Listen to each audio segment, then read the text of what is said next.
नमस्कार, स्वागत है आपका एबीपी गंगा में। मैं अवधेश। बुलेटिन की शुरुआत करते हैं इस वक्त की बड़ी खबर के साथ। आशीष मिश्रा की जमानत पर सुनवाई के मामले में एक नया मोड़ आ गया है। हाईकोर्ट की लखनऊ बेंच में याचिका पर सुनवाई होनी है और याचिका पर सुनवाई के लिए गठित बेंच से जस्टिस राजीव सिंह हट गए हैं। जस्टिस राजीव सिंह की बेंच ने ही आशीष मिश्रा को जमानत दी थी और जमानत की फाइल हाईकोर्ट के मुख्य न्यायाधीश को भेजी गई। मुख्य न्यायाधीश करेंगे नई सुनवाई बेंच का गठन और जमानत याचिका पर 29 अप्रैल को सुनवाई होनी है। लखीमपुर हिंसा का मुख्य आरोपी है आशीष मिश्रा, लेकिन एक नया मोड़ सामने आ गया है। विवेक हमारे सहयोगी हमारे साथ जुड़ गए। विवेक, ये मामला क्या है? इस पूरे बेंच से जो जस्टिस राजीव सिंह हट गए, खुद से हटाए गए हैं, क्या तस्वीर बनी? देखिए अवधेश, ये चूंकि जस्टिस राजीव सिंह ने ही आशीष मिश्रा उर्फ मोनू मिश्रा, जो केंद्रीय गृह राज्य मंत्री के बेटे हैं, उनको जमानत दी थी और जमानत मिलने के बाद से ही सवाल उठ रहा था, क्योंकि उनके जमानत मिलने को के फैसले का काफी विरोध किया गया। जो किसान संगठन थे, जो विपक्षी थे, जिनके परिवार के लोगों की मौत हुई थी उनकी आशीष मिश्रा की थार जीप से कुचलकर, उन लोगों ने भी विरोध किया और कहा कि अगर जमानत पे बाहर आएगा तो गवाहों को प्रभावित कर सकता है, जो सबूत हैं, साक्ष्य हैं, उनको खुर्द बुर्द कर सकता है। इसलिए जमानत का विरोध किया जा रहा था और उसके बाद जब जस्टिस के पास फिर ये दोबारा मामला आया और आज चूंकि आशीष मिश्रा की जमानत सुप्रीम कोर्ट ने निरस्त करी और उसके बाद उनको जेल भेजा गया।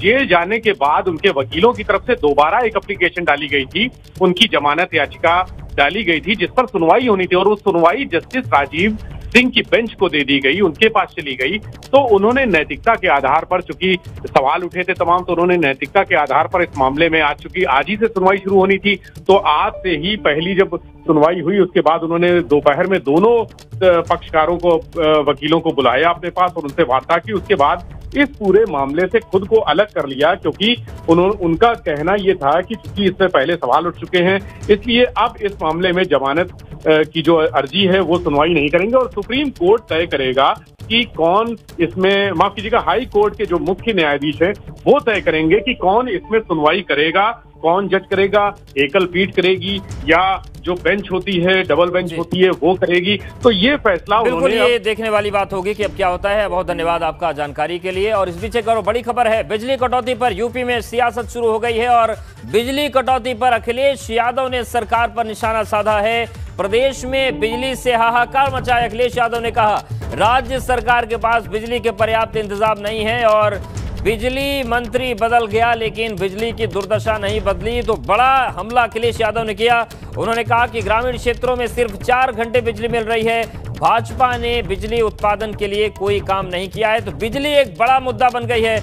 मुख्यमंत्री ने भी बिजली विभाग को निर्देशित किया था कि शिकायतें बहुत आ रही हैं, लेकिन आज जब इसी सवाल पर अरविंद कुमार शर्मा से सवाल किया गया बिजली कटौती को लेकर, तो उन्होंने कोई जवाब नहीं दिया और अब अखिलेश यादव ने इस पूरे मामले को लपक लिया है और बड़ा हमला किया है सरकार पर। उन्होंने कहा कि प्रदेश में बिजली से हाहाकार मचा हुआ है, राज्य सरकार के पास बिजली के पर्याप्त इंतजाम नहीं है।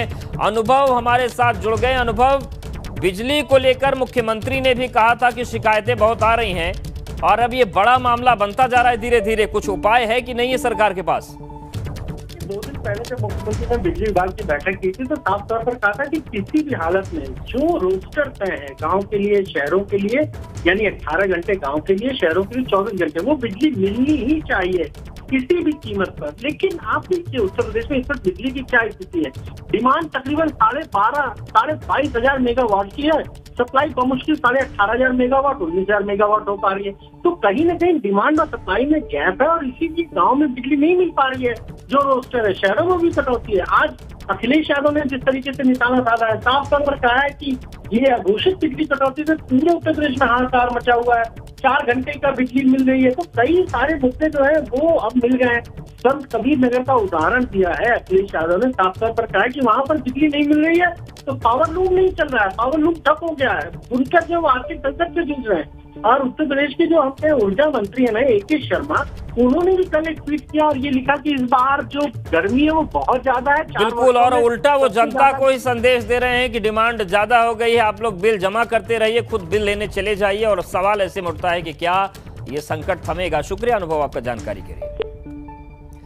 और बड़ी खबर रायबरेली से भी है। सपा विधायक मनोज पांडे ने चिट्ठी लिखी है और बिजली कटौती को लेकर पावर कॉर्पोरेशन के एमडी को पत्र लिखा है। रायबरेली में बिजली कटौती की समस्या को लेकर उन्होंने चिट्ठी लिखी है। तो प्रदेश भर से बिजली कटौती की शिकायतें आ रही हैं और खास तौर से ग्रामीण क्षेत्रों में लोगों का जीना इस गर्मी में मुश्किल हो गया है। वही बात मुख्यमंत्री ने भी कही थी। हालांकि बिजली मंत्री ने ये तो कहा कि डिमांड ज्यादा है, लेकिन समाधान क्या है वो उनके ट्वीट में नजर नहीं आया और अब मनोज पांडे ने भी चिट्ठी लिख दी है। प्रदेश में बिजली कटौती की वजह से त्राहिमाम के हालात हैं, जनता परेशान है और लगातार इसे लेकर जनप्रतिनिधि भी अब पत्र लिखने को मजबूर हो गए हैं। खुद राज्य मंत्री जो हैं वो ऊर्जा मंत्री को पत्र लिख के समस्या के बारे में बता रहे हैं। हमारे साथ में इस समय सपा के विधायक मनोज पांडे जी हैं, रायबरेली के ऊंचाहार से विधायक हैं। इन्होंने भी एक पत्र लिखा है एमडी को पावर कॉर्पोरेशन के इस बिजली कटौती की समस्या को लेकर। विधायक जी ये बताएं, कितनी गहरी समस्या हो गई कि अब आप लोग को पत्र लिखना पड़ रहा है? ऐसी कितनी कटने लगी बिजली? देखिए, इस समय ग्रामीण अंचलों में विद्युत की आपूर्ति बद से बदतर हो गई है। आज हालात ये हैं कि जब उत्तर प्रदेश में यूपी बोर्ड की परीक्षाएं हो रही हों, हाई स्कूल और इंटर की, उसी समय बीए की भी परीक्षा चल रही हो, गेहूं की कटाई वो पूरी तेज़ी से है और गर्मी प्रचंड रूप से आज जो टेम्परेचर आ रहा है, मैं समझता हूँ कि अर्ली इतना टेम्परेचर लोगों ने नहीं देखा। उन समय पर बिजली की जिस तरीके से आपूर्ति की जा रही है और अघोषित कटौती की जा रही है। देखिए, ठीक है, दो तरीके की कटौती होती है। एक शेड्यूल जारी करता है पावर कॉर्पोरेशन और वो सब स्टेशनों पर निर्धारित करता है कि हाँ इतने घंटे की कटौती होगी। उसके लिए तो आम जनता वो प्रिपेयर रहती है। लेकिन जिस तरीके से अघोषित कटौती की जा रही है, कोई टाइम नहीं रह गया, 2 बजे लाइट चली जाएगी, सुबह 6 बजे नहीं आएगी। और मैं समझता हूँ कि हमारी ऊंचाहार विधानसभा में इस समय बिजली की जो आपूर्ति है और जो कटौती है, उससे किसान, नौजवान, पढ़ने वाला छात्र, आम जनता वो त्रहमाम कर रही है। इतनी गर्मी में बिजली रात में काट ली जा रही है। मैं समझता हूँ कि प्रदेश के ऊर्जा मंत्री जी को और ऊर्जा विभाग के जो अधिकारी हैं, उन्हें ये देखना चाहिए कि लोकल फॉल्ट तो एक अलग चीज़ हो गई, उसे कोई अटेंड करने नहीं जा रहा। 3 चीज़ें हो गई, जो अघोषित कटौती हो रही, बिजली कम दी जा रही है और उसमें भी लोकल फॉल्ट को कोई अटेंड करने नहीं जा रहा है।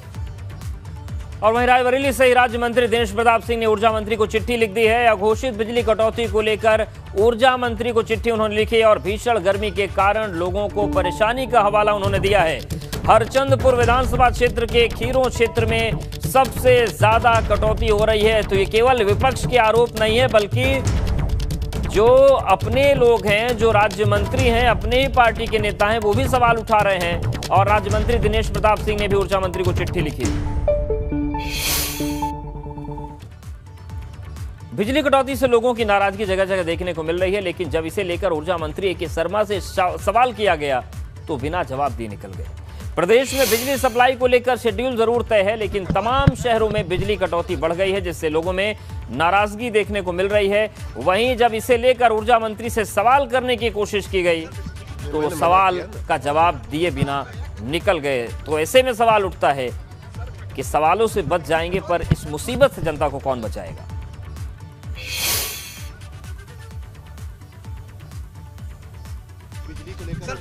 मैंने मना किया ना अभी।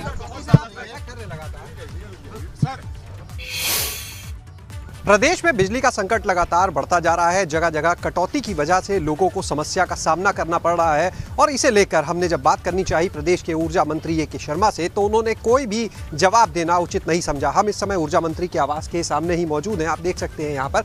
और अभी वो यहाँ से जब निकल रहे थे तो हमने इन जनता की जो समस्याएं हैं उनका सवाल का जवाब जानना चाहा, लेकिन वो कुछ भी बिना बोले ही यहाँ से निकल गए।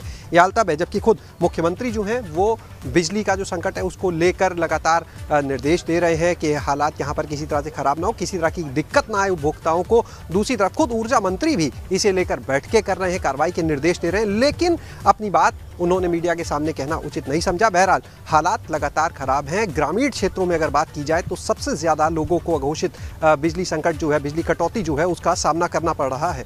कैमरा सहयोगी हरिओम के साथ शैलेश अरोरा, एबीपी गंगा, लखनऊ। और सीएम योगी ने प्रदेश में कोरोना की स्थिति की समीक्षा की। गाजियाबाद, गौतम बुद्ध नगर में कोरोना के जो मामले बढ़े हैं, यूपी में कोरोना संक्रमण पूरी तरह कंट्रोल में है। समीक्षा के बाद मुख्यमंत्री ने कहा और उन्होंने ये भी कहा कि यूपी में वैक्सीनेशन का काम जारी है। तो समीक्षा की मुख्यमंत्री ने कोरोना की स्थिति को लेकर। गाजियाबाद और गौतम बुद्ध नगर में मामले बढ़ रहे हैं। यूपी में हालांकि अभी तक की समीक्षा में निकलकर ये सामने आया है कि संक्रमण कंट्रोल में है और वैक्सीनेशन का काम जारी है।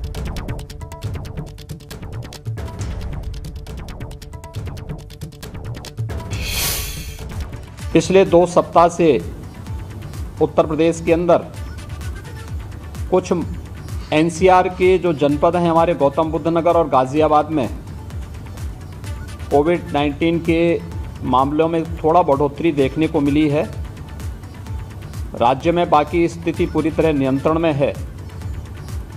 इस समय हमारे पास कुल 1384 एक्टिव केस हैं, जिसमें से 19 मात्र हॉस्पिटल में हैं। वे सभी कोमॉर्बिड हैं और विभिन्न बीमारियों से पहले से ही हॉस्पिटल में एडमिट थे।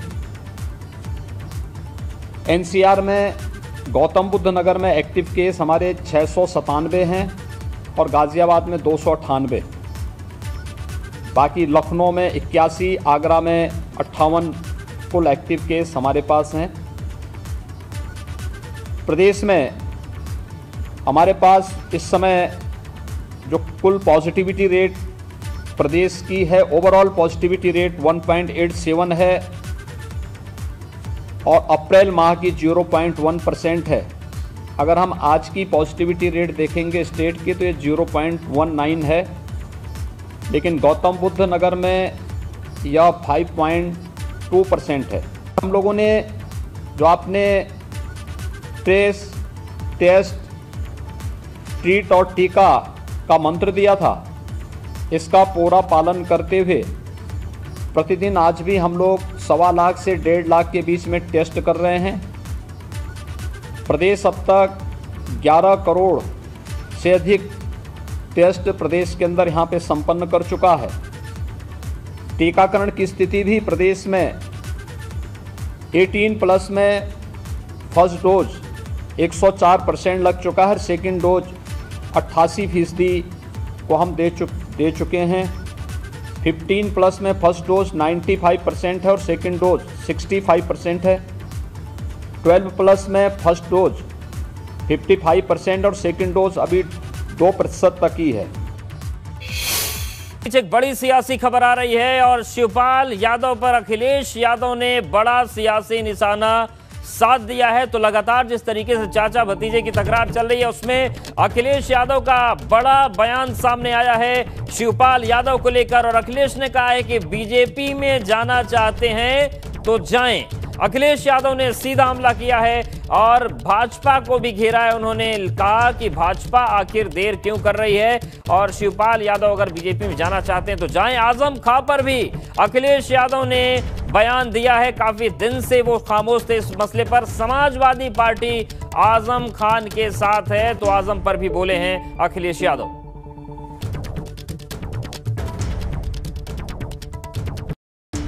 पहले चाचा आपको आशीर्वाद देने आए और फिर अब आजम खान साहब को मिलने गए, उसके बाद जो स्टेटमेंट आए उसको लेकर क्या कहते हैं? अगर बीजेपी लेना चाहती है हमारे चाचा को तो अच्छी बात है, ले लें जल्दी। अरे चाचा को अगर बीजेपी लेना चाहती है तो देर क्यों कर रहे हैं? आप खुद सोचिए ना कि बीजेपी के लोग आखिरकार देर क्यों कर रहे हैं। अध्यक्ष जी, आजमगढ़ आपको ये विचार करना चाहिए कारण क्या है कि विचार क्यों कर रहे हैं, लेट क्यों कर रहे हैं। अध्यक्ष जी, नाराजगी का कारण क्या है चाचा से? आप मुझे नहीं नाराजगी पता, ये बीजेपी बता सकती है कि वो क्यों खुश है। समाजवादी पार्टी उनके साथ है। समाजवादी पार्टी ने पहले दिन से उनके साथ खड़े होकर के जो न्याय मिल सकता है वो न्याय दिया है। आज जो सवाल पूछ रहे हैं उनसे ये पूछना चाहिए, जब बीजेपी मुकदमा लगा रही थी, कांग्रेस मुकदमा लगा रही थी, वो नेता कहाँ थे? बीजेपी के बड़े नेता कहाँ थे? कांग्रेस के बड़े नेता कहाँ थे? और जो मुकदमा लगाने वाले हैं उन लोगों के बीच आज बोलने वाले क्यों नहीं गए थे? बावजूद जो मुकदमा लगा रहे थे उनसे मैंने खुद व्यक्तिगत बात की थी। मैंने कहा क्यों इतने बड़े नेता को आप परेशान कर रहे हो, लेकिन उनके ऊपर इतना दबाव था सरकार का जिसकी आप कल्पना नहीं कर सकते हैं। जो आज सवाल जवाब पूछ रहे हैं उनसे कहना चाहिए कि जिस समय मुकदमे लगाए जा रहे थे वो लोग कहाँ थे। आ रही है और वो समय आएगा तो मैं भी जाऊंगा। मुख्यमंत्री योगी आदित्यनाथ की सख्ती का असर उत्तर प्रदेश में दिख रहा है। बरेली समेत उत्तर प्रदेश के सभी जिलों में धार्मिक स्थलों से लाउडस्पीकर हटाए जाने लगे हैं। बरेली के विश्व प्रसिद्ध दरगाह आला हजरत समेत दर्जनों मंदिर मस्जिदों से लाउडस्पीकर हटाए गए, जबकि 150 से ज्यादा धार्मिक स्थलों के लाउडस्पीकर की आवाज कम करवाई गई है। तो सीएम योगी के आदेश का असर दिख रहा है और सबसे अच्छी बात यह है कि बिना किसी जबरदस्ती के लोग खुद मंदिरों से और मस्जिदों से लाउडस्पीकर हटा रहे हैं। जनपद बरेली में अभी तक लगभग 30 धार्मिक स्थल है जिनसे कि लाउडस्पीकर को जो धर्म स्थल है उनके जो प्रमुख हैं उनके सहयोग से और की इच्छा से उतरवाया गया है। साथ ही साथ इसमें जो लगभग 150 ऐसे धार्मिक स्थल हैं जहां पर जो उसकी ध्वनि है उसकी तीव्रता को कम किया गया है। और इसी क्रम में हमारी जो टीमें हैं, पुलिस प्रशासन की जो टीमें लगातार क्षेत्र में ऐसे स्थानों को चिन्हित कर रही हैं जहाँ पे ध्वनि की तीव्रता अधिक है और वहाँ पे लगातार ये कार्रवाई की जा रही है। और अभी तक जो डाटा है उसमें 10 मंदिर और लगभग 20 मस्जिदें हैं जिसमें कि धार्मिक जो लाउडस्पीकर वो उतरवाया गया है और लगभग 150 इसके अलावा जो है उनकी जो तीव्रता है उसको कम किया गया है। और बड़ी खबर बहराइच से भी धार्मिक स्थलों से उतारे जा रहे हैं तेज ध्वनि के लाउडस्पीकर। बहराइच में कई जगहों पर लाउडस्पीकर को पुलिस ने उतरवाया। उच्च न्यायालय के आदेश पर ये कार्रवाई की जा रही है। पुलिस और धर्मगुरुओं की मौजूदगी में मंदिर और मस्जिदों से लाउडस्पीकर हटाए जा रहे हैं।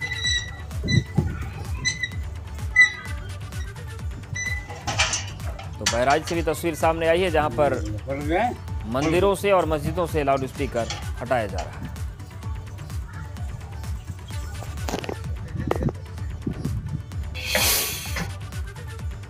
एसीएस होम अवनीश अवस्थी ने एबीपी गंगा से कहा कि लाउडस्पीकर से संबंधित कानून का पालन कराया जाएगा। मंदिर और मस्जिद समेत अन्य धर्म स्थलों से लाउडस्पीकर हटाने के लिए सभी लोग सहयोग कर रहे हैं। एबीपी के एसीएस होम अवनीश अवस्थी जी हमारे साथ हैं। सर, बहुत स्वागत है ABP Ganga ji. Sir, loudspeaker को लेकर अभियान चल रहा है, कितना अभी तक कार्रवाई हुई? देखिए, मुख्यमंत्री जी ने पहले अभी कुछ ही समय पहले एक वीसी ली थी सभी वरिष्ठ अधिकारियों की, कमिश्नर्स की, एडीजीज की, आईजीज की।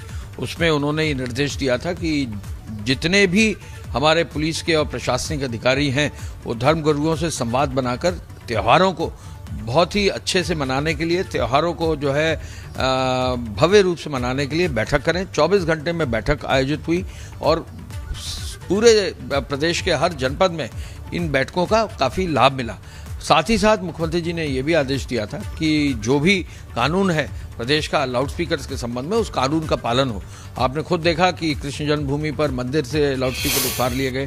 आपने खुद ही देखा और भी जगहों पर जो है जहाँ जहाँ इस पर कार्य हुआ तो मंदिरों से, मस्जिदों से, अन्य धर्म स्थलों से जो है लाउडस्पीकर या तो उतार लिए गए हैं या फिर उनकी साउंड जो है निर्धारित मात्रा में कर दी गई। अब तक जो कल तक की सूचना थी, लगभग 20 से 25 हज़ार जगहों पर ये काम हुआ है। हर जनपद में ये काम तेजी से हो रहा है और संवाद बनाकर, सहयोग करके जो है इस काम को किया जा रहा है, जिससे कि स्वेच्छा से लोग कानून का पालन करें और उसको आगे बढ़ाएं। सर, संवाद की आपने बात कही, तो संवाद और सहयोग क्या सभी लोगों का मिल रहा है? पुलिस प्रशासन के अलावा जो पीस कमेटियां की मीटिंग होती है उसमें सहयोग मिल रहा है? देखिए, हम लोग डेमोक्रेसी में हैं। डेमोक्रेसी में संवाद और सहयोग जो है सबसे मजबूत इसका जो है पार्ट है और मुझे नहीं लगता कहीं भी हमें दिक्कत आई है।